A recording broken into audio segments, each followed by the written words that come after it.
सबैलाई धेरै धेरै धन्यवाद भन्न चाहन्छु।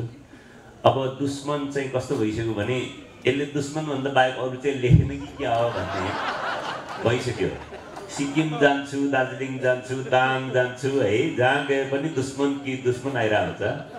त्यो त अब उसमा भाइरल छ हैन, लगभग 13-14 मिलियन मान्छेले हेरिसक्नुभयो।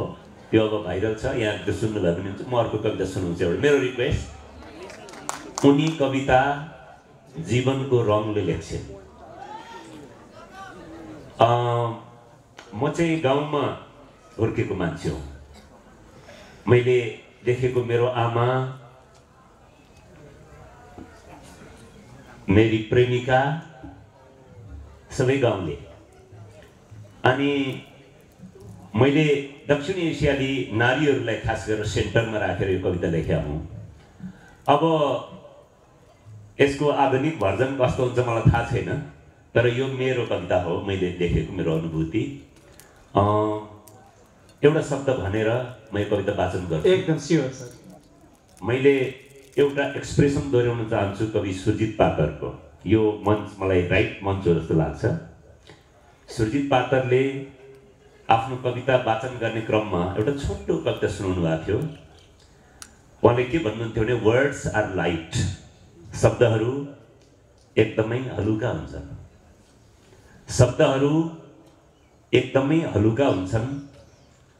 तपाईँ हिँडिरहेको भन्ने एउटा शब्द लिनुहोस्, वृक्ष भन्ने एउटा शब्द लिनुहोस्, तपाईँलाई मिल्छ हिँडिरहेको वृक्ष। शब्दहरू एकदमै हलुका हुन्छन्। शब्दहरू एकदमै हलुका हुन्छन्। तपाईँ हाँसिरहेको भन्ने एउटा शब्द लिनुहोस्, समुद्र भन्ने एउटा शब्द लिनुहोस्, तपाईँलाई मिल्छ हाँसिरहेको समुद्र। शब्दहरू एकदमै हलुका हुन्छन्। शब्दहरू एकदमै हलुका हुन्छन् र ती शब्दहरूलाई जहाँबाट उठाएर जसरी पनि जुन ठाउँमा पनि लगेर राख्न सकिन्छ।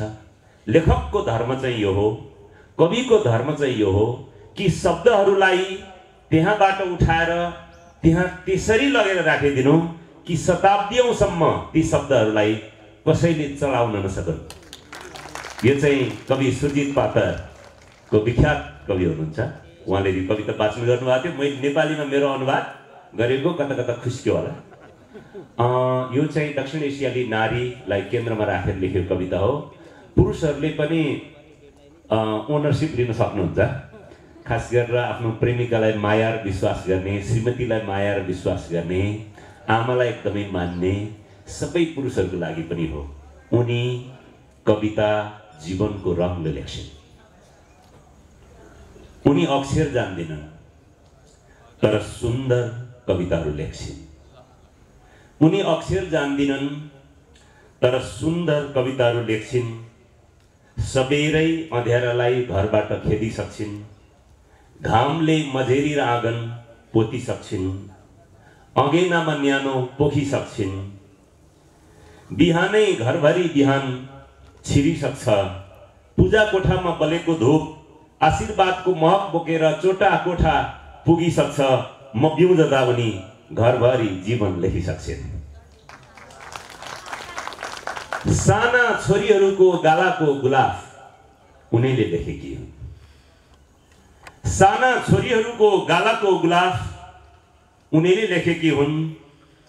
कलिला ओठमा तोते बोली उनीले लेखेकी हुन्। घरको उज्यालो उनीले लेखेकी हुन्।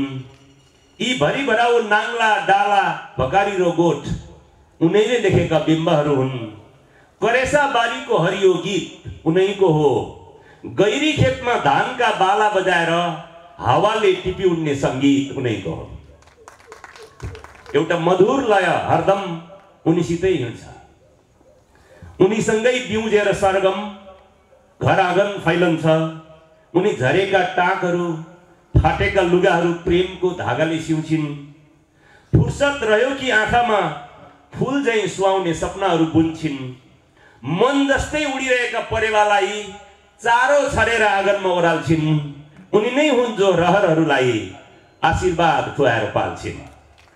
मेरो यो सानो संसार लेख्ने उनी नै हुन्।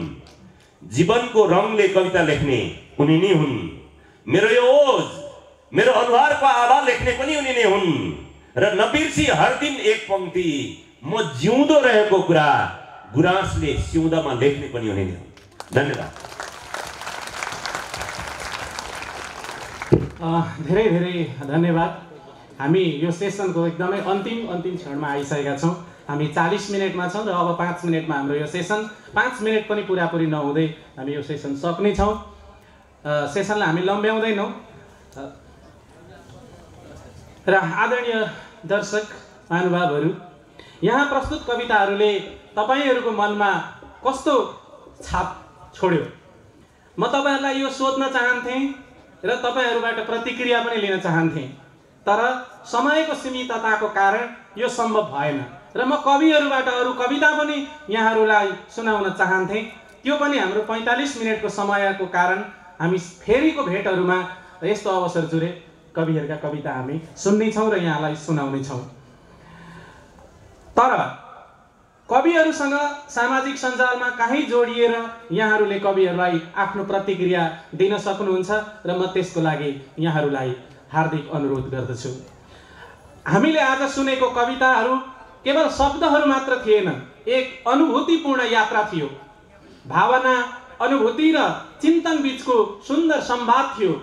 हामीले कविता केवल सुन्ने मात्र गरेनौँ, आफैभित्र केही हलचल भएको महसुस पनि गरेका छौँ। आजको पोइट्री इन पर्फर्मेन्स सेसनले हामीलाई एउटा गहिरो सन्देश दिएको छ कि कविता केवल साहित्य विधा मात्र होइन, ज्ञान, अनुभव र मानवीय चेतनाको जीवित अभ्यास पनि हो। यस सेसनले प्राज्ञिक तथा शैक्षिक सम्मेलनभित्र मानवीय आवाज, अनुभूति र कलात्मक गहिराई थपेको हामीले महसुस गरेका छौँ र यो योगदानका निम्ति कविहरूलाई हामीले जोरदार तालीले धन्यवाद ज्ञापन गर्नै पर्दछ र यहाँहरू 5 जना कविहरूलाई धेरै धेरै धन्यवाद योगदानको लागि। कविता, विचार र समयका लागि मेरो तर्फबाट पनि हृदयबाट नै यहाँहरूलाई धेरै धेरै आभार व्यक्त गर्दछु र धैर्यपूर्वक सुन्नुहुने श्रोतालाई र यो अवसर प्रदान गर्नुहुने जनता बहुमुखी क्याम्पस तथा आयोजक टिमलाई हृदयबाट धेरै धेरै धन्यवाद। यससँगै पोएट्री इन पर्फर्मेन्स सेसन समाप्त भएकै म घोषणा गर्छु, तर हामी सबैजना सँगै उत्रिनेछौँ स्टेजबाट र म यो सेसनको सहजकर्ता रामप्रसाद खरेल पनि यहाँहरूबाट बिदा हुन्छु। हामी सबै सामूहिक रूपमा स्टेजबाट बिदा हुनेछौँ र कार्यक्रमको समापनबाट हामी यो मञ्चबाट उत्रदै म कवि बनु मन्जिलको कविताको एउटा सानो अंश वाचन गर्छु र त्यो कविताको अंश सँगसँगै आजको यो सेसन पुरा भएको म घोषणा गर्दछु। मैले यही देश बुझेको छु, यही देश लेख्छु, म यही देशबाट हिँडे, यही देशसम्म पुग्छु। बगर भए यो भूमि कुनै ढुङ्गा भएर बसौँला, बगर भए यो भूमि कुनै ढुङ्गा भएर बसौँला, बगैँचा भए फुलको थुङ्गा बनेर बसौँला। हारे दुखे आँसु यही देशलाई, हारे दुखे आँसु यही देशलाई, जिते रमाए मुस्कान यही देशलाई, जिते रमाए मुस्कान यही देशलाई। जय देश। सम्पूर्ण नेपालीहरूको जय होस् र हामी सबैजना स्टेजबाट बिदा हुन्छौँ। नमस्कार।